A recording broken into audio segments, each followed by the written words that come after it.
சிவசங்கரா தேவனே ஸ்ரீ சிவசங்கரா தேவனே. Shankaram Sivashankaram. Question from Govindan sir.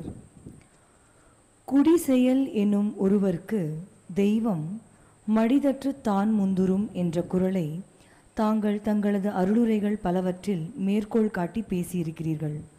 இதை குறிப்பிடும்போது தெய்வ திருப்பணியில் ஈடுபட்டிருக்கும் ஒருவனுக்கு தெய்வமே தனது வேஷ்டியை மடித்து கட்டி கொண்டு முன் வந்து நின்று உனக்கு உதவி எதுவும் வேண்டுமா என்று கேட்கும் என்று விளக்கம் கூறியிருக்கிறீர்கள். ஆனால் இந்த குறளுக்கு விளக்க உரை எழுதிய பல தமிழ் அறிஞர்கள் என் குடியையும் நாட்டையும் மேன்மையுறச் செய்வேன் என்று செயலாற்றும் ஒருவனுக்கு தெய்வம் உதவ முன் வந்து நிற்கும் என்று விளக்க உரை எழுதியிருக்கிறார்கள். இது தாங்கள் கொடுக்கும் விளக்கத்திற்கு மாறுபாடாக உள்ளது. இது பற்றி தங்களது மேலான கருத்துக்கள். தன் பெண்டு தன் பிள்ளை என்று சொல்லுகிற சிறியதொரு கடுகு உள்ளம் அப்படின்னா பாரதிதாசன் சொல்வார். என் மனைவி, என் மகன், என் மகள், என்னுடைய 4 செவத்துக்குள்ளே இருக்கிற 700 ஸ்கொயர் ஃபீட் ஃப்ளாட்டு இப்படின்னு நினைக்கிறது நல்லதா, இல்லை தொல்லுலக மக்களெல்லாம் ஒன்றே என்னும் உலகத்தில் இருக்கிற எல்லாருமே யாதும் ஊரே யாவரும் கேளீர், இந்த உலகம் பூரா எனக்கு தான் சொந்தம், உலகத்தில் இருக்கிற எல்லாருமே எனக்கு சொந்தக்காரங்க தான் அப்படின்னு நினைக்கிற ஒரு மதர்லி கம்பேஷன், தாய் உள்ளம் தனி உள்ளம் தன்னிலன்றோ இன்பம் இன்பம் அப்படிங்கிறார். So it is for you to think whether you want to confine your love or your responsibilities only to 4 walls and 3 people in your house, or you want to expand to the whole society. Satya Sai Baba இருந்தார். அவர் பிரசாந்தி நிலையம்னு ஒன்று புட்டபர்த்தியில் அமைச்சிருக்காரு.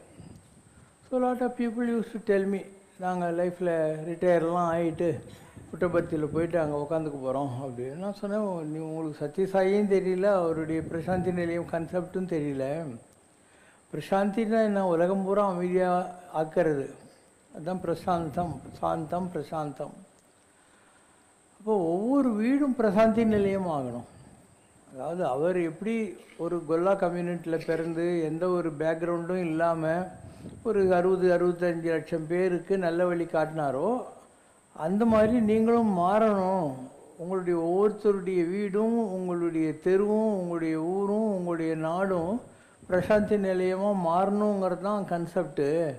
அதை விட்டு ஊரில் இருக்கிறவங்களாம் அங்கே போய் போல்டாலு பொட்டி படிக்க தூக்கி நிட்டு பிரசாந்தி நிலையத்தில் உட்காந்துருந்தா என்ன சாதிக்க போகிறீங்க, this is not what you wanted you to follow அப்படின்னார். நான் நிறைய பேருக்கு புரியறதே இல்லை. They want to confine.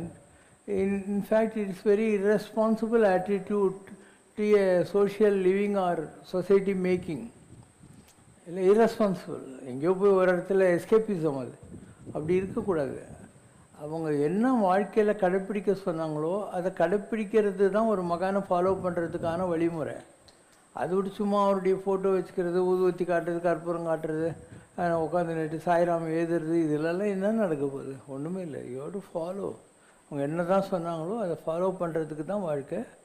So Seshankar Baba always wants you to go beyond the 4 walls of your house and expand to the street, town or whatever is that country and the world. இதுதான் நல்ல எல்லா உலகம் என் வசமாயின்னு தான் வள்ளலார் சொல்கிற ஆன்மீகம். அப்போ உலகம் பூரா யாதும் ஊரே யாவரும் கேள்வின்னு சொல்கிறது. அதனால் you need not leave your house, you need not leave your place, but you should expand to the வேர்ல்டுங்கிறது அதனுடைய அர்த்தம் இல்லையா? இங்கிருந்து தான் ஆரம்பித்தேன். You started it from a small level and went on expanding. அந்த எக்ஸ்பேன்ஷனுக்கு பேர் தான் அருள் என்பது. அன்புன்றது என்ன, ஒரு மாங்கொட்டை அதை சாப்பிட்டு துப்புனேன், அதில் ஒரு மாமரம் வருது, அந்த மாமரத்தில் 100கணக்கான மாம்பழங்கள் வரும். அந்த 100கணக்கான மாம்பழத்தை சாப்பிட்டுட்டு துப்புனாக்கா 100கணக்கான மாமரங்களும் 100கணக்கான ஆயிரக்கணக்கான மாம்பழங்களும் வரும். அதனால் அருள் எனும் அன்பு ஈன் குழவிங்கிறார். அருள் என்பது அன்பு என்ற குழந்தை பெற்று போட்ட தாய் அப்படிங்கிறார். அருள் எனும் அன்பு ஈன், அன்பு என்ற தாய் பெற்று போட்ட குழந்தை தான் அருளுங்கிறார். அப்போ அன்பு என்பது ஒன்றன் தன்மை அமரரும் அறிந்ததென்றாலுங்கிறார். தேவர்களுக்கே அன்புன்னா என்னன்னு தெரியாது என்று சொல்கிறார்கள். இப்போ இந்த அன்பு தான் அருளாக மாறுகிறது. நீ மாங்கொட்டையை ஞாபகம் வச்சுக்கினா தான் உனக்கு புரிய ஆரம்பிக்கும். ராமர் இருக்கார், அவர் தசரதனுக்கு புத்திரகாமேஷி யாகம் பண்ணி பிறக்கிறார். தசரதனுக்கும் கௌசல்யாவுக்கும் பிறக்கிறாரு. அதே மாதிரி பரதன் பிறக்கிறான். கைகேயிக்கு பரதன், சுமித்திரைக்கு பரத சத்ருக்கனும் பிறக்கிறாங்க. இவங்க 4 பேரும் ஒத்துமையாக இருந்தாங்கன்னா அதில் என்ன பெரிய கிக்கு இருக்குது? ஒன்றுமே இல்லை. இப்போ மாற்றான் தாய்க்கு 3 தாய்மார்களுக்கு பிறந்த 4 குழந்தைங்க அன்பாக இருந்தாங்கன்னா அது லவ்வோட ஃபஸ்ட் எக்ஸ்பென்ஷன். ஆனால் வேறு வேறு மதர்ஸ், அவங்க 4 பேரும் ஒத்துமையாக இருந்தாங்கன்றது தான் ராமாயணம். ராமன் கூடயே லக்ஷ்மணன் இருந்தான். ஹோல் ஆஃப் ராமாயணால் அவன் கூடவே இருந்தான். அவன் ஒய்ஃபை கூட விட்டுட்டு அவன் பாட்டிக்கு ராமர் கூட போய் காட்டில் சுற்றிக்கணும் உட்காந்துருந்தான். ராமர் கைங்கரியெல்லாம் செஞ்சுக்கிட்டு இருந்தான். பரதன் வந்து கைகையை திட்டுறான், நீ வந்து எனக்கு நல்லது செய்யறத நினச்சின்ட்டு ராமர் கெட்டது பண்ணிவிட்டு அங்கேருந்து வந்து ராமரை பார்த்துட்டு அவருடைய பாதுகையை வாங்கின்னு போய் தான் சிம்மாசனத்தில் உட்காராமல் ராமருடைய செருப்பு வச்சு போட்டு, நீ திரும்பி வர வரைக்கும் நான் இந்த நாட்டை உன் சார்பில் பவர் ஆஃப் அட்டர்னி பேசிஸில் ஆள்றேன்னா. அதுக்கடுத்து சத்ருகனை அவன் சொன்னான், எனக்கு ராமனும் வேணாம் லக்ஷ்மணும் வேணாம், ராமனுக்கு கைங்கரியம் செய்கிற பரதனுக்கு நான் கைங்கரியம் செய்கிறேன்னா. இல்லையா? All the time Shatrughna was always there. இல்லை, நல்லா யோசனை பண்ண. லக்ஷ்மணனும் சத்ருகனும் தான் ஒன்றா இருந்திருக்கணும். அவங்க தான் ஒரே அம்மாவுக்கு பிறந்தவங்க. ஆனால் ஒரே அம்மாவுக்கு பிறந்த 2 பேர், கோசலைக்கு பிறந்த ராமர் கூடயும் கைகேயிக்கு பிறந்த பரதன் கூடயும் இருக்காங்கன்றது எவ்வளோ பெரிய விஷயம். மாற்றாந்தாய் மகன்கள் இடத்தில் அன்பாக இருக்காங்கிறது எவ்வளோ பெரிய விஷயம். இது ஃபஸ்ட்டு எக்ஸ்பென்ஷன். அதுக்கப்புறம் அப்படியே போகிறாங்க. ஒரு ஓடக்காரன், அவன் ஓடம் ஓட்டுறவன்னு வச்சுக்கோங்க, அவன் கங்கையை கடக்கிறதுக்காக உதவுறான். ராத்திரி பகல் நீ வீட்டுக்கு போய் நாளைக்கு வான்றார் ராமர். சொல்கிறான், இல்லை கண்ணை ஈர்கிலேன்னு நான் ஒன்று இந்த பரதேசி கோலத்தில் பார்த்த கண்ணை பிடிங்கி போட முடியலேன்னு எனக்கு கஷ்டமாக இருக்கிறாமா அப்படின்னு ராத்திரி பகல் அவன் லக்ஷ்மணனோடு சேர்ந்து சீதையும் ராமரும் தூங்கின்னு இருக்கும்போது லெஃப்ட் ரைட் போட்டுன்னு காவல் காத்துக்கினே இருக்கான். தூரத்தில் பரதன் வர்றதை பார்த்துட்டு படையெடுத்துட்டு வந்துட்டான் அப்படின்ற கோவம் வருதான் எனக்கு. காட்டுக்குள்ளே கூட இவனை விட முடியாத அவன் வந்து படையெடுத்துன்னு வர்றாங்கிற கோவத்தில் இவன் ரொம்ப கோபமாக சொல்கிற மாதிரிலாம் கம்பராமாயணத்தில் டைலாக் வரும். மாதிரி ஆட நெடும்படை 6 கடாந்தியவர் போவாரோ, வேட நெடும்படை கண்டு விலங்கிடும் இல்லாளோ, தோழமை என்றவர் சொல்லிய சொல்லரு சொல்லன்றோ, ஏழமை வேடன் இறந்தில நெந்தனை ஏசாரோ, மாமுனிவர் குறவாகி வனத்திலேயே வாழும் கோமுனியத்தக வென்று மனத்திரை கொள்ளாதே, ஆமுனையிற் சிறு கூடியனை இப்பொழுது ஆகாதோ. இப்படி வருஷம் கோமா அவனுக்கு டைலாக் வரும். பாரு நான் பரதனுக்கு என்ன பண்ண போகிறேன் அப்படின்ற அளவுக்கு கோவத்தாவமாக எல்லாம் சொல்லுவான். ரொம்ப நல்ல காட்சி அது. அஞ்சன வண்ணன் என் ஆறுவிநாயகன் ஆளாமே, வஞ்சனையாளர் செய்திய மன்னரும் வந்தாரே, உஞ்சிவர் போய்விட்டு நாய்க்குகர் என்றனை ஊதாரு. பயங்கரமான இதெல்லாம். ஆனால் அவ்வளோ நல்ல கோவத்தாவங்களை காட்டி அவன் பரதனை புரிந்து கொள்கிற போது ராமருக்கு தெரிஞ்சு போச்சு, இவன் எவ்வளோ அன்பாக இருக்கான் நம்மக்கிட்ட அப்படின்னு சொல்லிட்டு அவர் பரதனை இவனை குகனை பார்த்து சொல்கிறார், இது வரைக்கும் நாங்கள் 4 பேர் தான்ப்பா பிரதர்ஸு, இன்னிலிருந்து 4வரோடு 5 ஆனோம், நாங்கள் 4 பேர், உன்னை சேர்த்து இனிமேல் நாங்கள் 5 பிரதரு.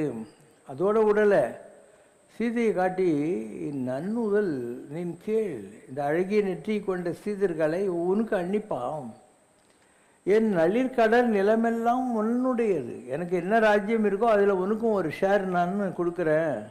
எவ்வளோ அழகான ஒரு ரிலேஷன்ஷிப் க்ரியேட் பண்ணுறோம். அதுக்கப்புறம் கிளம்பி போகிறாங்க. போனால் ஜடாயு அவன் சீதையை கவர்ந்து கொண்டு போகிற ராவணங்கிட்ட சண்டை போட்டு ரெக்கையெல்லாம் வெட்டப்பட்டு குற்றுயிருமாக இருக்கிறான். போய் இவர் சொல்கிறாரு, எனக்கு நீ இவ்வளோ நல்லா செஞ்சிருக்க, அதனால் நான் உனக்கு ஒரு மகன் நிலையில் உனக்கு திவசம் பண்ணுறேன் அப்படின்னாரு. அதான் அந்த திருப்புக்குழி, காஞ்சிபுரம் போகிற வழியில் இருக்கு இல்லையா, திரு அழகிய புல்னா பட்சி, குழின்னா அதுக்கு அவர் புதைச்சி அடக்கம் பண்ண இடம், அதுதான் திருப்புக்குழி. ஸோ ஒரு பறவை மனிதர்கள்கிட்ட அன்பாக இருக்கிறதுன்றது ஓகே, அதுக்கு பின்னால் பறவைக்கு கூட தான் ஒரு திவசம் செய்கிறார். அதே மாதிரி நீங்கள் வைத்தீஸ்வரன் கோயிலுக்கு போனீங்கன்னாக்கா அங்கேயும் வந்து ஜடாயு அந்த அவனுக்கு ஒரு மகிமெல்லாம் இருக்கும், அந்த சிலைகள்லாம் அவனுக்கு சிலையெல்லாம் வச்சுருப்பாங்க. சரி, பறவைக்கிட்ட போச்சு. அதை தாண்டி போகிறபோது ஒரு குரங்கு சுக்ரீவன் நல்ல யோசனை பண்ண, மனுஷங்களை தாண்டி பறவைக்கிட்ட போது மகனாக இருந்து திவசம் பண்ணுறாரு. அதுக்கப்புறம் குரங்கு சுக்கிரீவன்கிட்ட போகிறாரு. அப்போ அவர் என்ன பண்ணுறாரு, சுக்கிரீவனை எனக்கு உன்னுடைய இதெல்லாம் வேண்டியதில்லை, எனக்கு ஹெல்ப் வேணும், அதனால் வாலி வதம் பண்ணுறாரு. இப்போ வாலி எவ்வளோ கோச்சிக்கிறான், இவன் வந்து சாதாரண ஆள், என்கிட்ட வாங்கின்னு போனவன், நீ என்கிட்ட சொல்லியிருந்தேன்னா நான் ராவணனை 10 விரலுக்கு நடுவில் வண்டுன்னு பிடிச்ச ஆள், உன்னை ஒரு வழி பண்ணியிருப்பேனேப்பா அப்படின்ட்டு. வேறு வழி இல்லை. சத்திரத்தை இது கீழகம், அதர்மத்தை அழிப்பது கூட தர்மத்தில் வருதுப்பா, அதனால தான் நான் உன்னை கொல்ல வேண்டி வந்துச்சுட்டாரு. அதுக்கப்புறம் நடந்ததே வேறு. இவன் பொண்டாட்டியை கொண்டு போய் அவன் வச்சுருந்தான், அவங்ககிட்ட இந்த பொண்டாட்டியை கொண்டு வந்து இவன் வச்சுக்கினான். 4 மாதத்தில் மழை காலம் முடிஞ்ச உடனே நான் வந்து ஹெல்ப் பண்ணுறேன்னு சொல்லிட்டு சுக்கிரீவன் போய் தண்ணி போட்டு கோவையில் ஜாலியாக குரங்கு மாடி உட்காந்துருந்தான். அப்போ லக்ஷ்மணன் வரான், மழை காலம் முடிஞ்சிச்சு அப்படின்னு. ஆஞ்சநேயர் பார்க்குறாரு, லக்ஷ்மணன் கோவத்தோடு வரான்னு சொல்லிட்டு விதவையாக இருக்கக்கூடிய அந்த தாரையை வெள்ளை ட்ரெஸ்ஸில் கொண்டாந்து நிப்பாட்டுறான். அதை பார்த்த உடனே லக்ஷ்மணனுக்கு ஒரு பரிதாபம், ஏன்னா அவங்க அம்மாங்கெல்லாம் சித்திங்கெல்லாம் விதவைகளாக இருக்காங்க, அதனால் கற்பனை பண்ணிக்கிறான், எங்கள் அம்மா கூட இப்படி ஆகி போயிட்டாங்க இல்லையான்னு சொல்லிட்டு அந்த கோபம் தனியுது. அதுக்கப்புறம் கிளம்புறாங்க, போகிறாங்க, இலங்கையை கண்டுபிடிக்கிறாங்க, தாவறாங்க, சண்டையெல்லாம் நடக்குது எல்லாம். அதுக்கு முன்னால் விபீஷணன் வர்றாங்க. எல்லாரும் சொல்கிறாங்க, இவனை நம்பாத, இவன் ராவணனுடைய பிரதரு, இவன் ஆள்காட்டி வேலை செய்வான் அப்படின்றாங்க. அப்போ அவர் என்ன சொல்கிறாரு, யாவன் ஒருத்தன் என்கிட்ட சரணம்னு வந்து நின்னானோ அவனுக்கு அடைக்கலம் கொடுக்க வேண்டியது என்னுடைய வேலை.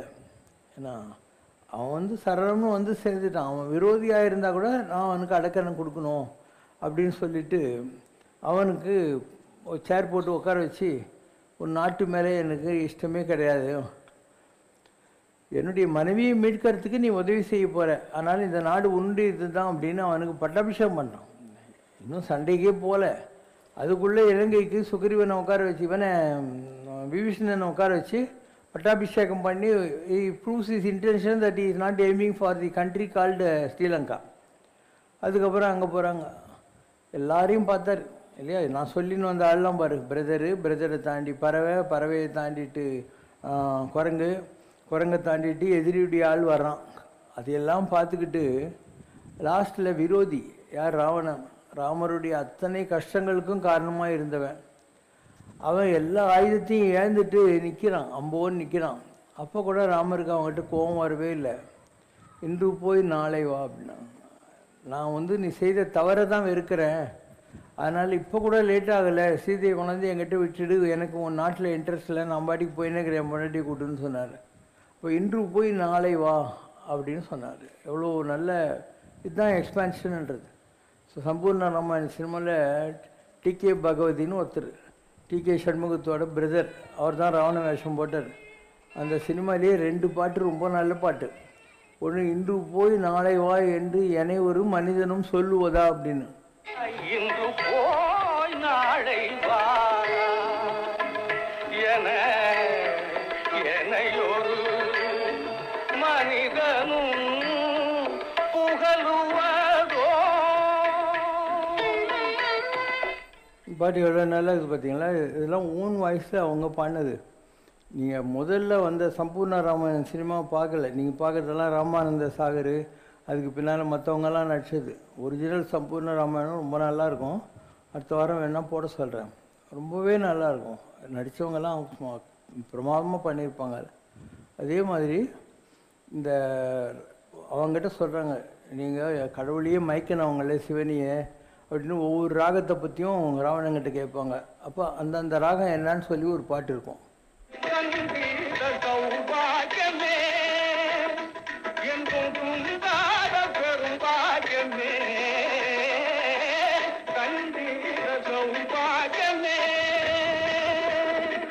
ராகங்களை குறித்து பாடும் ராகங்களை கேட்க பிரியப்படுகிறோம். தயவு செய்து பதிலும் இசைரூபமாகவே வர விரும்புகிறோம். காலையில் பாடும் ராகம் என்னவோ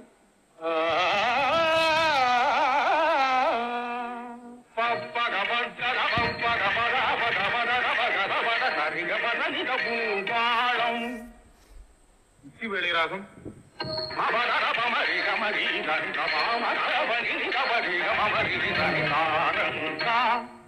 மாலையில் பாடும் ராகம்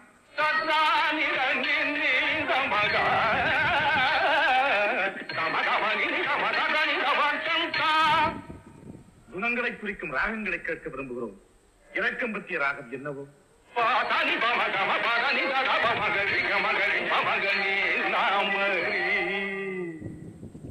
மகிழ்ச்சிக்குரிய ராகம்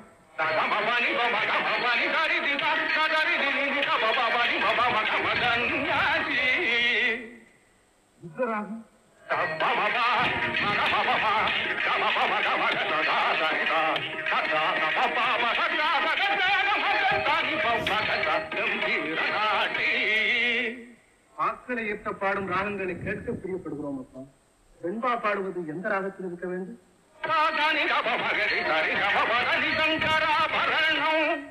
பகவத் பாட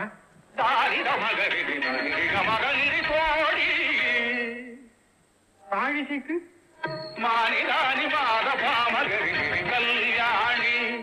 சுவாமி, கைதிநாதனை கானத்தால் கவர்ந்த ராகம்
இந்த மாதிரி நிறைய சாங்ஸ் இருக்குது.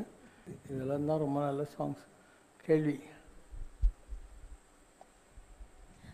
Question from கல்யாண கிருஷ்ணன் ரவிசங்கர். பூஜை மற்றும் சுப நிகழ்ச்சிகள் செய்யும் பொழுது இடையூறுகளோ அல்லது யாரேனும் வந்துவிட்டாலோ அப்பொழுது சொல்கிற ஒரு பழமொழி சிவ பூஜையில் கரடி மாதிரி என சொல்லுவோம். அக்காலத்தில் மன்னர்கள் சிவ பூஜை செய்து ஈசனை வழிபட்ட பின்னரே அரியணையில் ஏறுவார்கள். அப்படி சிவ பூஜை செய்யும் பொழுது ஏதேனும் தடங்களோ இடையூறோ ஏற்படாமல் இருக்க கரடி வாத்தியம் வாசிக்கச் செய்வார்கள். இதில் கரடி என்பது மிருகத்தை குறிக்காது, ஒரு வாத்தியத்தை குறிக்குமாகும். ஆனால் பிற்காலத்தில் இதுவே பூஜைக்கு இடையூறு ஏற்படுவது போல அர்த்தம் மாறிவிட்டது. இன்றளவும் தடங்கள் ஏற்படும் போதெல்லாம் சிவபூஜையில் கரடி போல மக்கள் சொல்லிக் கொண்டிருக்கிறார்கள். இப்பொழுது மன்னனும் மாறிவிட்டான், சிவபூஜையும் மறந்து போய்விட்டது, கரடி வாத்தியமும் மறைந்தே போய்விட்டது. இந்த பழமொழி மற்றும் எப்படி நிலைத்திருக்கிறது? Customs die hard. நான் சொல்லியிருக்கேன், இதுக்கு முன்னாடியெல்லாம் ஒரு யாகசாலை இருக்குன்னா அது இந்த எலிங்கெல்லாம் தொந்தரவு பண்ணாமல் இருக்கணும். இல்லை, அங்கே நிறைய பொருளெல்லாம் வச்சுருப்பாங்க யாகம் பண்ணுறதுக்கு முன்னாடி. அப்போ எலி தொந்தரவு ரொம்ப இருக்குமா, அதுக்காக என்ன பண்ணாங்க, ஒரு பூனையை கொண்டாந்து கட்டி வைப்பாங்க. இது சும்மா இட் வாஸ் ஒரு வசதிக்காக செய்யப்பட்ட ஒரு ஃபார்மாலிட்டி. ஆனால் பிற்காலத்தில் வர்றவங்க என்ன நினச்சாங்க, ஒருவேளை யாகசாலையில் பூனை கட்டணும் போல இருக்குதுன்னு கொண்டாந்து பூனை கட்டிட்டாங்க, பூனை கட்ட ஆரம்பிச்சிட்டாங்க. அதனால் இதெல்லாம் ஒரு சமுதாயம் ஒரு வளர்ச்சி அடைகிற நிலையில் சற்று புரிந்து சற்று புரியாமல் இருக்கிற நிலையில் வளரக்கூடிய குளறுபடிகள். இதெல்லாம் ரொம்ப சீரியஸாக எடுத்துக்க தேவையில்லை. நான் சொல்லியிருக்கேன், நம்மளுக்கு ரொம்ப சயின்டிஃபிக்கான வாழ்க்கை முறை. I won't call it religion, வாழ்க்கை முறைங்கிற அர்த்தத்தை சொல்கிறேன். ஒரு கல்யாண வீடு இருக்குது, கல்யாண வீட்டில் நெருப்பு வந்துச்சுன்னா என்ன பண்ணோம் இல்லையா, அதுக்கு இம்மிடியேட் பரிகாரம் என்னன்னாக்கா வாழை இலை இல்லையா, அதில் அவங்கள சுற்றணும். அந்த நெருப்பு காயம் ஜாஸ்தி ஆகாது இருக்கிறதுக்காக, அவங்களுக்கு தெரியாமல் இருக்கிறதுக்காக வாழை இலையை சுற்றணும். ஆனால் என்ன பண்ணுவாங்க, இவங்க கல்யாண வீட்டில் வாழை மரத்தை கொண்டாந்து கட்டிடுவாங்க. பார்க்குற போது அது ஏதோ மங்களத்துக்காக கட்டின மாதிரி இருக்கும். ஆனால் அதில் இந்த மாதிரி ஒரு கேட்ச் இருக்குது, அந்த வாழை இலையை சுற்றுறதுக்கு ஒரு ஃபயர் ஆக்சிடெண்ட்டுக்குன்னு. இப்போ நீங்கள்லாம் சயின்ஸ் அட்வான்ஸ் ஆகிடுச்சு. அதனால் ஃபயர் எக்ஸ்டிங்விஷரை கொண்டாந்து எல்லா இடத்துலையும் சினிமா கொட்டாயி அங்கே பில்டிங் இந்த பில்டிங் எல்லாத்துலேயும் கட்டலாம். அது பாதி வேலை செய்யவே செய்யாது, அது ஒரு ஃபார்மாலிட்டி. அந்த ஆஃபீஸரை டிக் அடிக்கணும், ஃபயர் எக்ஸ்டிங்விஷர் இருக்குது அப்படின்றதுக்காக. இதுக்கெல்லாம் அந்த காலத்தில் நிறைய வழிமுறைகள் இருந்தன நம்முடைய பெரியவர்கள். அதெல்லாம் நம்ம மறந்துட்டோம், அதுதான் ப்ராப்ளம். பாபாஜி, நீங்கள் ராமராஜ்ய வளாகத்தில் முதலில் ஸ்தாபித்த கோவில் ஸ்ரீ கற்பக விநாயகரா அல்லது பூரண பிரம்மமா? முதல்ல இந்த ஆசிரமத்தில் வந்தது நம்முடைய லோஞ்சுக்கு பக்கத்தில் இருக்கிற ஆஞ்சநேயர். லோஞ்சுக்கு பேக் சைடில் இருக்கு இல்லையா, அந்த இதான் வந்துச்சு ஃபஸ்ட்டு. அது வெறும் ஆஞ்சநேயராக வைக்காமல் நல்லா ஒரு ஸ்தூபி மாதிரி பண்ணி 4 பக்கம் தண்ணி கொட்டுற மாதிரி பண்ணி அது மேலே நம்ம அந்த ஆஞ்சநேயரை கொண்டு வந்து நிப்பாட்டணும். முதல்ல அந்த ஆஞ்சநேயர் தான் வந்தாங்க. அதுக்கப்புறம் நம்ம நீலாங்கரையிலிருந்து இங்கே ஷிஃப்ட் ஆகிற போதே இந்த பூரண பிரம்மம் சிலை இருக்கு இல்லையா, இது நீலாங்கரையில் கொண்டு வந்து வச்சுட்டேன் ஆரம்பத்தில். இந்த இப்போ இருக்கக்கூடிய பூரண பிரம்மம் சிலையை அங்கே வச்சுருந்தோம். அங்கேருந்து இங்கே கொண்டு வந்துட்டு அப்போ இங்கே கட்ட ஆரம்பித்தோம் பூரண பிரம்மத்தை. நீங்கள் அந்த கோபுரத்தை பாருங்கள், கிரீடம் மாதிரி இருக்கும்.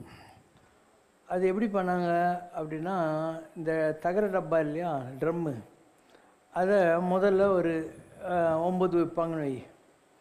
அதுக்குள்ளே கம்பி குத்தி ஜல்லி போட்டுருவாங்க. அதுக்கப்புறம் அதில் 1 உருவிட்டு அதுக்கு மேலே 8 வைப்பாங்க, 7 வைப்பாங்க. இப்படியே பண்ணி 27 அடி உயரத்தில் இதை பண்ணோம். கணபதி சபதியை எப்படி பண்ணீங்கன்னு நம்மளை கேட்டார்.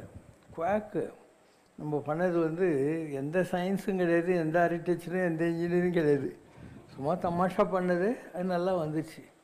அப்போ ஒரு 9 அடிக்கு 9 அடி மூலஸ்தானம், அதுக்கப்புறம் 18 அடிக்கு 18 அடி ஃபஸ்ட்டு பிரகாரம், அப்புறம் 90 ஃபீட் பை 90 ஃபீட் இந்த பிரகாரம், இந்த மாதிரிலாம் கொண்டு வந்து ஆரம்பித்தோம். அதுக்கு பின்னால் தான் இந்த 4 வந்தது. இந்த ஸ்தூபிகள்லாம் இருக்குது இல்லையா, 4 மூலையில் 4, இதெல்லாம் அப்படி தான் வந்தது.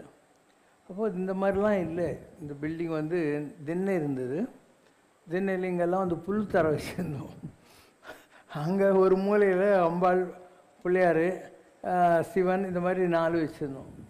அதுக்கப்புறம் இதெல்லாம் தின்னெல்லாம் பண்ணி டபுள் டெக்கரெல்லாம் வசதிகள் எல்லாம் கொண்டு வந்த போது நம்ம என்ன பண்ணோம், அந்த 4ஐயும் வந்து வேறு இடங்களில் மாற்றி வைக்கிற மாதிரி இருந்தது. இல்லைன்னா அந்த மூலையில் தான் காளிகாம்பாள் இருந்தாங்க, அதெல்லாம் மாற்றி வைக்கிற மாதிரி வந்தது. So over a period we started developing according to அவர் ஐடியாஸ். இது இந்த கோயில் வந்ததுக்கான இது. அதுக்கப்புறம் இங்கே மகாபலிபுரத்தில் துர்கை ஒன்று ஆர்டர் கொடுத்தோம். இந்த துர்கை ரொம்ப நல்லா வந்துச்சு. அப்போ கிருஷ்ணவேணி அம்மா அங்கே இறந்துட்டாங்க, இங்கே கல்யாண தீர்த்தத்தில். அவங்க தான் துர்கை. அதனால் அவங்க அங்கே இறக்குற போது அவங்க ஸ்பிரிட்டை கொண்டாந்து அந்த கோபுரத்து வழியாக துர்கை சிலையில் இறக்கணும். 18 கை துர்கை சிலையில் இறக்கணும். பிள்ளையார்பட்டியில் பெரிய அபிஷேகம் ஒன்று புக் பண்ணியிருந்தாங்க. அப்போ நான் அந்த இடத்த விலை பேசிக்கிட்டு இருந்தேன், டிரான்சிட். அப்போ அங்கே வேண்டிக்கினேன், அந்த இடம் நான் வாங்கினாக்கா இங்கே வந்து பிள்ளையார்பட்டியில் இருக்கிற மாதிரியே ஒரு பிள்ளையார் கோயில் காட்டுறேன்னு சொல்லிட்டு. அதனால் நம்ம கணேஷ்பூரில் இருக்கிற பிள்ளையார் 101% பிள்ளையார்பட்டியில் இருக்கிற பிள்ளையாருடைய ரெப்ளிகா. அதுக்கு எந்த டிஃப்ரென்ஸுமே இருக்காது. அப்படி தான் அந்த கோயில் வந்துச்சு. அந்த மாதிரி இங்கே வர்ற எல்லா கோயிலுக்கு பின்னாலேயும் ஏதோ ஒரு சின்ன வரலாறு இருக்கும். அண்டு நமக்கே தெரிஞ்சோ தெரியாமலும் இவ்வளோ கோயில்கள் வந்துச்சு. இப்போ மகாஜோதி காலனி எல்லாம் கட்டின போது அங்கே ஒரு பெருமாளை வைக்கலாம் அப்படின்னு சொல்லிட்டு அந்த சிலை வந்துச்சு, மகாஜோதியில் இருக்கிறது. இப்படி வரிசையாக ஒவ்வொன்றா வந்துச்சு. அப்புறம் புவனான்னு ஒரு மேடம், அவங்க இதெல்லாம் அதெல்லாம் அவங்க ஒரு நாள் ஒரு ஷிர்டி சாய்பாபா சிலையை நான் வந்து ரொம்ப நாளாக கோயில் கட்டணும்னு நினச்சிட்டு இருக்கேன், ஆர்டர் கொடுத்துட்டேன், அது வருது, எங்கே வைக்கிறதுன்னு தெரியல, உங்கள்கிட்ட கொடுத்துட்டோமான்னாங்க. சரின்ட்டு இங்கே கொண்டாந்து வைக்கணும். கோயிலே கட்டல, வெறும் மண்ணு தரையில் ஒரு பீடம் மாதிரி வச்சு அது மேலே ஷிர்டி சாய்பாபாவை துணி சுற்றி உட்கார வச்சுட்டேன். அதுக்கப்புறம் அதை ஸ்லோவாக டெவலப் பண்ணுற போது நம்ம வீடெல்லாம் நிறைய கட்டிட்டோம், அதனால் இனிமேல் வீடு கட்ட வேணாம்னு சொல்லி முதல்ல ஷிர்டி சாய்பாபாவுக்கு ஒரு கோயில் கட்டினோம். அதுக்கு நேராக மயிலாப்பூர் கோயிலில் ஷிர்டியிலலாங்கிற மாதிரி ஒரு ஃபயர் பிளேஸ் எல்லோரும் இந்த உத்தின்னுவாங்க இல்லையா, அது மாதிரி ஒன்று கட்டணும் அந்த கார்னரில். அந்த கோயில்களை விட நம்ம கட்டியிருக்கிற அந்த இது இருக்கு இல்லையா, ஃபயர் பிளேஸ் ரொம்ப அழகாகவே கட்டியிருக்கோம், கோல்ட் பிளேட்லாம் பண்ணியிருக்கோம். இப்போ அத்திவரதர் கோயிலுன்னு ரொம்ப ஃபேமஸ்ஸு, 40 வருஷத்துக்கு ஒருக்கா காஞ்சிபுரத்தில். அப்படின்னு நாம் வந்து பெர்மனெண்ட்டாக ஒரு அத்திவரதர் கோயில் கட்டலான்ட்டு அத்திவரதர் கூட ஒரு மகாலட்சுமியும் கொண்டு வந்து உட்கார வச்சோம். ஸோ ஸோ ஒன்றுத்துக்கு பின்னால் சத்யசாயை வச்சோம், ஒன்றுத்துக்கு பின்னால் பிள்ளையாரை வச்சோம். அதுக்கப்புறம் நிற்கிற கோலத்தில் ஒரு சிவனை கொண்டு வந்தோம். ஒரு பக்கத்தில் லட்சுமி நரசிம்மர், ஒரு பக்கத்தில் பஞ்சமுக ஆஞ்சநேயர், ஒரு பக்கத்தில் காஞ்சிபுரம் ஏகாம்பரேஸ்வரர் கோயிலில் இருக்கிற சாஸ்திரலிங்கம். ஒரே லிங்கத்தில் 1000 லிங்கம் இருக்கும், குட்டி குட்டி குட்டியாக. அதுதான் சாஸ்திரலிங்கம்னு வந்துச்சு. அதுக்கப்புறம் பெரிய நந்தி வச்சோம். அதுக்கிட்ட ஒரு நேபாளெலாம் இருக்கிற அகோர வீரபத்திரர் மாதிரி ஒரு சிலை பசுபதிநாத் கோயிலில் இருக்கு இல்லையா, அந்த மாதிரி கொண்டாந்து வச்சோம். ஸோ கணேஷ்பூரில் பிள்ளையார் அப்படி வந்தார். இங்கே இருக்கிற கேம்பஸ் எல்லாம் இந்த இடத்த வாங்கின பின்னால் வந்தது. இப்படி தான் இங்கே ஒவ்வொன்றா டெவலப் ஆக ஆரம்பிச்சது. அதுக்கப்புறம் நோ லுக்கிங் பேக். ஒரு சின்ன இதெல்லாம் கட்டினாங்க, தன்வந்திரி, இது மாதிரி விதவிதமாக கோயிலெல்லாம் கட்டிட்டோம், எல்லாம் மெயின்டைன் ஆகுது. ஒரு நிலைக்கு புத்தர் கோயில் தாய்லாண்டில் என் ஃப்ரெண்டு ஒருத்தர் இருக்கார், அவர் ஒரு பெரிய புத்தர் சிலையை கொண்டாந்து கொடுத்தாரு, கோல்ட் பிளேட்டட் புத்தர். அதுக்காக ஏரிக்கரை ஓரமாக அந்த புத்தர் கோயில் கட்டணும். அப்புறம் யாரோ ஒருத்தர் முகமது நபி அந்த இதிலேருந்து வந்த ஒரு இது பூஜை பண்ணுவாங்கல்ல, கைக்கிட்ட வச்சுன்னா அந்த மாதிரி ஒரு யோக தண்டம், ஒரு கருப்பு துணி, இதெல்லாம் ஏதோ மெக்காலேருந்தோ எங்கேருந்தோ கொண்டாந்தேன்னாரு. ஸோ அதை வச்சு ஒரு மசூதி கட்டினோம். இந்த ஸ்கூல்லெல்லாம் கட்டுற போது நமக்கு ஹெல்ப்ஃபுல்லாக இருந்த ஒரு ஜெயின் இருந்தார், ஹரி கோத்தாரின்னு சொல்லிட்டு. அதனால் அவங்கெல்லாம் ஜெயின்ஸ் இல்லையா, அவங்களுக்கெல்லாம் ரொம்ப முக்கியமான ஒரு கடவுள் ஆதிநாத்னு. அப்போ அங்கே ஆதிநாத் ஒரு சாமி இங்கே கொண்டாந்து வச்சோம். அதுக்கப்புறம் பிரதர் தினகரனை கூப்பிட்டு ஒரு சர்ச்சு கட்டினோம். அது கிறிஸ்மஸ் அன்னைக்கு இங்கே திறந்தோம் நம்ம, ஒரு கிறிஸ்மஸ் அன்னைக்கு. இப்போ எல்லோரும் கேட்டாங்களாம், என்ன கிறிஸ்மஸ் அன்றைக்கி நாங்கள்லாம் கூப்பிட்டா வரமாட்டேன்றீங்க, யாரோ ஒரு இந்து சாமியார் கூப்பிட்டா அங்கே போகிறீங்கன்ட்டு. அவர் சொன்னது, நான் காலையில் ப்ரே பண்ணேன், ஏசுநாதர் போன்றாரு, நான் ஏசு சொன்னால் கேட்பேனா நீ சொன்னால் கேட்பேனான்ட்டு வந்தார். வந்துட்டு இங்கே அந்த சர்ச்சு கட்டினோம் நம்ம, குட் ஷெப்பர்டுன்னு சொல்லிட்டு அந்த ஒரு சர்ச்சு கட்டினோம். இப்படி இங்கே இருக்கிற எதுவுமே பெரிய பிளானிங்கெல்லாம் இல்லை, ஏதோ கட்டுறோம், கட்டினே இருக்கோம், அது பாட்டுக்கு வந்துடுது. அதுக்கு யாரோ பூஜை பண்ணுறாங்க, தானாக தான். இங்கே நம்ம என்ன பெய்டு ப்ரீஸ்டாக வச்சுருக்கோம். Last question. Question from Govindan sir. மனிதனின் உடல் நலத்திற்கும் ஆன்மீக தேடுதலுக்கும் உணவு கட்டுப்பாடு ஒரு முக்கியமான தேவை என்று தாங்கள் பல அருளுரைகளில் தெரிவித்திருக்கிறீர்கள். ஆன்மீக நாட்டம் கொண்ட அன்பர்களுக்காக தயாரிக்கப்படும் உணவுகளிலும் இறைவனுக்காக தயாரிக்கப்படும் நைவேத்தியங்களிலும் வெங்காயமும் பூண்டும் தவிர்க்கப்படுவது ஏன்?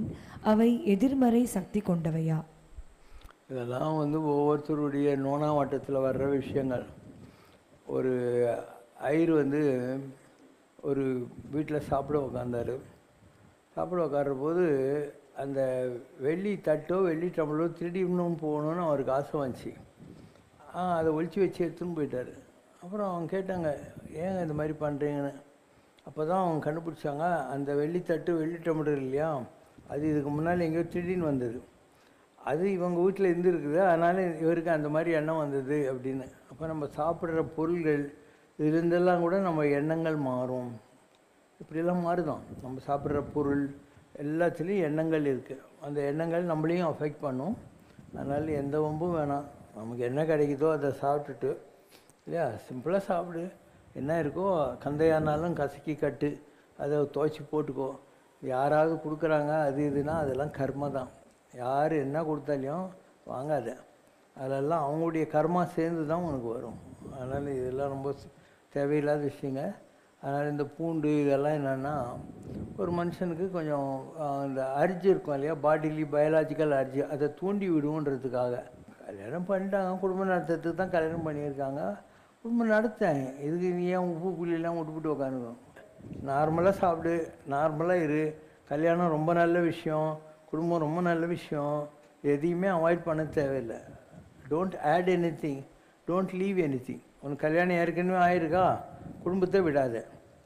கல்யாணம் ஆகலையா, கல்யாணம் கட்டிக்காத. அதை விட பெரிய பைத்தியக்காரத்தனம் உலகத்தில் இல்லவே இல்லை. ஒரு சுயமரத்துக்காக ஒரு ராஜகுமாரன் வந்துருந்தான். அங்கே காட்டில் ஒரு நல்ல சாமியாரை பார்த்தான். சாமி என் கூடவே வாங்க, நான் உட்கார இடத்துக்கு பின்னாலேயே நீங்கள் ஸ்பெஷலாக என்னை பிளெஸ்ஸிங் பண்ணி அந்த ராஜகுமாரி என்னை கட்டிக்கிற மாதிரி பண்ணிவிடுங்கன்னோ. சாமியாரும் சரின்னாரு. இவனுக்கு பின்னால் அவனுக்கு ஒரு சேர் போட்டார் சாமியாருக்கு. அவர் உட்காந்துருந்தார். ராஜகுமாரி எல்லாரையும் பார்த்தாங்க. இவர் இந்த நாட்டு ராஜகுமாரி, அந்த நாட்டு லாசன். நேராக மாலையோடு வந்தான், நம்ம ராஜகுமாரங்கிட்ட வந்தான். வந்து இவன் கழுத்தை ரெடியாக நீட்டான். அவன் வந்து பின்னால் உட்காந்துக்கிற சாமியார் காத்துல போட போனான். இதுக்கு தான் நான் எந்த சுயமரத்துக்கும் போகிறதே இல்லை. Understand my joke? எஸ். அங்கே பிடிச்ச ஓட்டம் சாமியார் ஓடுறாரு. சாமியார் பின்னால் மாலையோட ராஜகுமாரி ஓடுறா, ராஜா ஓடுறான், எல்லோரும் ஓடுறாங்க. இதுக்குள்ளே இருட்டிச்சு. ஆனால் சாமியார் காட்டுக்குள்ளே போயிட்டார். காலையில் தேடிக்கலாம் வரேன்னு இவங்க ஒரு மரத்தட்டியில் படுக்கிறாங்க. இந்த ராஜகுமாரி அந்த இவங்கெல்லாம் இருக்காங்க இல்லையா. அப்போ மேலே 4 பறவைகள் இருக்குது. அப்போ கணவன் பறவை சொல்லுதான், கீழே அவங்க குளிருக்கு நெருப்பு மூட்டியிருக்காங்க, அதில் நான் ஊழ்ந்துடுறேன், நம்மளை சாப்பிடுவேன், என்னை சாப்பிட்டு அவங்க பசி அறிக்கிட்டோம். அப்போ வயசு சொல்லுதான், இல்லைங்க அவங்க 4 பேர், நானும் ஊழ்ந்துடுறேன்னு. குட்டி பறவைகள் சொல்லித்தான், நாங்களும் ஊழ்ந்துடுறாங்க அப்படின்னு. ஸோ 4 பறவை வந்துச்சு. இவங்க நைட்டாக தான் சாப்பிட்டானுங்க. மறுநாள் காத்தால் அந்த சாமியாரை தேடி பிடிச்சிட்டாங்க. பிடிச்ச உடனே சாமியார்கிட்ட, சாமி ஏன் ஓடி போனீங்க அப்படின்னு அவர் சொன்னாராம், ஒரு அழகான ராஜகுமாரி மாலை எடுத்துன்னு கழுத்தில் போகிறதுக்கு ஓடி வந்தால் கூட நம்ம கல்யாணம் பண்ணிக்கிறோங்கிற எண்ணமே நமக்கு இல்லைன்னு சொன்னாங்க, நீ சாமியாராக இருக்கலாம், தாட்டே வரக்கூடாது அப்படின்னா சாமியாராக ஆகிடலாம். அப்படி இல்லைன்னா நேற்று 4 பறவைகள் இருந்தோம்பி இல்வாழ்வதெல்லாம் இருந்தோம்பி வேளாண்மை செய்த பொருட்டுன்னு 4 விருந்தாளிங்க பசியாக இருக்கணும் இருக்கக்கூடாதுன்றதுக்காக 4 பறவைகளும் அது ஆகுதியில் கொடுத்துச்சு இல்லையா. அந்த மாதிரி குடும்பத்தில் இருந்து எல்லா விருந்தினர்களுக்கும் ஒழுங்காக உபசாரம் பண்ணிக்கிட்டு இல்வாழ்வான் என்பான் இயல்புடைய மூவருக்கும் நல்லாற்றின் என்ற துணை. இறந்து போன பித்திருக்களுக்கு திவசம் பண்ணுறது, சாது சன்னியாசிகளுக்கெல்லாம் வர்றவங்களுக்கெல்லாம் சாப்பாடு போடுறது, தன்னுடைய குடும்பம் பார்த்துக்கிறது. 3 பேருக்கும் அவன் தான் படி அளக்கிறான். அதனால் அவன் ரொம்ப நல்ல விஷயம், குடும்பம் நல்ல விஷயம். குடும்பத்தில் இருந்து இந்த கடமைகள் எல்லாம் ஆற்றிட்டு இருந்தாக்கா சன்னியாசத்தை விட இதுதான் ரொம்ப நல்லது. ஏன்னா இல்லறம்ன்றது அப்சகிள்ட்ரிஸ், தடைகளை மீறி கடவுளை பிடிக்கணும்.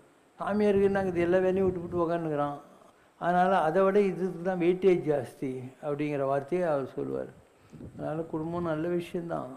ஆனால் அந்த குடும்பத்தில் நல்ல விஷயமாக மாற்றுறதுக்கு நிறைய விஷயங்களை சாதிக்க வேண்டியிருக்கும்.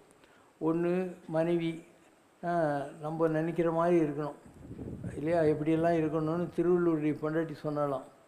என்ன பண்ணாலாம், அவர் இறந்து போன பின்னால் திருவள்ளூர் உட்காந்து அழுகுறாரு. இப்போ சொல்கிறார், அடிசிற்கினியாலே கணவனுக்கு வகை வகையாக ருசி ருசியாக சமைச்சு போடுவாளாம். அடிசில்லாம் சாப்பாடு. அடிசிற்கு இனியாலே அன்புடையாளே, என்கிட்ட ரொம்ப லவ்விங்காக இந்தியம்மா. படிசொல் தவறாத பாவாய், கணவனுடைய வார்த்தை என்றைக்கும் மீறாது இருக்கக்கூடிய ஒரு பெண்மணியே. பிரிந்தூங்கி முன்னெழும் பேதையே, எனக்கு பின்னால் தூங்கி காலையில் நான் எழுறதுக்கு முன்னே எந்திரிச்சிடுவியே.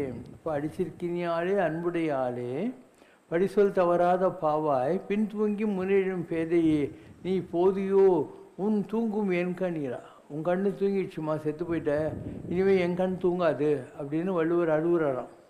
அந்த மாதிரி எல்லாம் பாட்டுகள் இருக்குது. அப்போ இருக்கிறவனுக்கு இந்த மாதிரிலாம் ரூல்ஸ் இருக்குது. அதிதிகளெல்லாம் தேவோ பவன் சொல்லி காப்பாற்றணும். ஒரு விருந்து புறத்ததா தான் ஒன்றல் சாவா மருந்தினும் வேண்டற்பாட்டு அன்று. ஒரு விருந்தாளி இருக்கிற போது அமிர்தமே கட்சாலையும் அவனை விட்டுட்டு சாப்பிடக்கூடாது.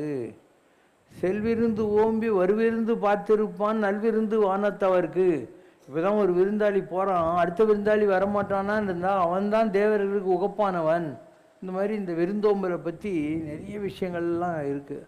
அதனால் குடும்பத்தில் இருக்கிறவங்க அவங்களுக்குள்ள டியூட்டிகளை ஒழுங்காக செஞ்சால் இல்லறம் தான் ரொம்ப நல்லது. சாமியாராக இருந்து ஒருத்தர் அந்த சாமியார் மாதிரி எந்த ஒரு ஒம்பலையும் மாட்டிக்காமல் இருக்க முடிஞ்சாக்கா அது நல்லது. அதனால் கல்யாணம் ஆகலைன்னா பண்ணிக்காத, ஆயிருந்தால் அதுக்குள்ளே தர்மங்களை காப்பாற்று. ரெண்டுமே ஒன்று ஒரே ரூட்டுக்கு கொண்டு போய் கேட்டணும். சாமியாரை விட உனக்கு தான் சான்சஸ் ஜாஸ்தி. அதனால் குடும்பம் நல்ல விஷயம். குடும்பத்தில் இருக்கிறவங்க குடும்பத்தில் இன்னும் பர்ஃபெக்ட் பண்ணிக்கோங்க. குடும்பம் இல்லாதவங்க இனிமேல் கல்யாணமே பண்ணிக்காதீங்க. இந்த புடியன் சாபம். நாதவிந்து கலாதீனமோ நம வேதமந்திரஸ்வரூபா நமோ நம ஞான பண்டித சாமி நமோ நம வெகு கோடி தீபமங்கள ஜோதி நமோ நம தூய அம்பல லீலா நமோ தேவ குஞ்சரி நமோ நம அருள் தாராய் வீரலும் பர கோலால பூஜையும் கோதலும் துணையாசார நீதியும் வீரமும் குரு சீர்பாத சேவையும் மறவாத ஏதலம் புகழ் காவேரியாள் விளை சோழ மண்டல மீதே மனோகர ராஜகம் வீர நாடாளும் நாயக மயலூரா ஆதியந்த புலாவாசு பாடிய சேர பொங்குவை காவுன நாடதே ஆவினன் குடி வாழ்வான தேவர்கள் பெருமாளே பெருமாளே. ஓம் ஜெய் சிவ சங்கரரே சுவாமி ஜகத் பரிபாலகரே ஆதி சங்கர அவதாரா அநாத ரக்ஷகரே ஓம் ஜெய் சிவ சங்கரரே அன்னையும் தந்தையும் நீரென்றறிந்தும் அன்பில் நனைகின்றோம் சுவாமி அன்பில் நனைகின்றோம் ஆசானும் இறையாகிய தேவா நின்னடி பணிகின்றோம் ஓம் ஜெய் சிவசங்கரரே கைலையை பன்முறை வலம் வந்தாய் ஓ கருணாகர கீர்த்தி சுவாமி கருணாகர கீர்த்தி மயிலையில் நின்று வரம் தருகின்றாய் மங்களகர மூர்த்தி ஓம் ஜெய் சிவசங்கரரே ஆனந்த சாகரம் தனிலம்மையாழ்த்தும் அற்புத அருள் ஜோதி சுவாமி அற்புத அருள் ஜோதி ஆரத்தி செய்து பாடி மகிழ்ந்தோம் அருள்வாய் பரஞ்சோதி ஓம் ஜெய் சிவசங்கரரே நாராயண நாராயண ஓம் சத்யநாராயண நாராயண நாராயண ஓம் நாராயண நாராயண ஓம் சத்யநாராயண நாராயண ஓம் சத்யநாராயண நாராயண ஓம் ஓம் ஜெய் சிவசங்கரரே குறை ஒன்றுமில்லை மறைமூர்த்தி கண்ணா குறை ஒன்றும் இல்லை கண்ணா குறை ஒன்றுமில்லை கோவிந்தா